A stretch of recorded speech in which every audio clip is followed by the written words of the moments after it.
ఉన్నాడు. అందరూ అతను పొగుడుతున్నారు. మీరేం చేయట్లేదు అంటే ఇప్పుడు నీకేం కావాలన్నంట. ఆయనకంటే మిమ్మల్నే బాగా పొగడాలందంట భార్య. సరే నువ్వు ఊరుకొని నేను చేస్తాను అన్నాడంట. రెండో రోజు వెళ్ళాడంట.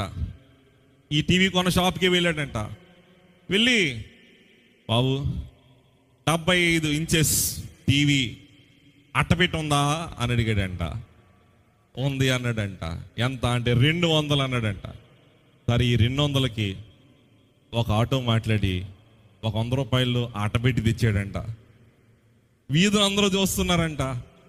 అయ్య బాబోయ్ ఈడేమో 2 లక్షల టీవీ కొంటే ఈయనేం చేశాడు, 5 లక్షల టీవీ కొనేసాడు అనుకున్నారంట. అనుకుని అందరి ముందు ఆటోలు తీసుకొచ్చాడంట. 2 మనుషులు పెట్టాడంట. ఏం మోయడానికి? అట్టపెట్టి మోయడానికి 2 మనుషులు పెట్టాడంట. ఆ 2 ఇలా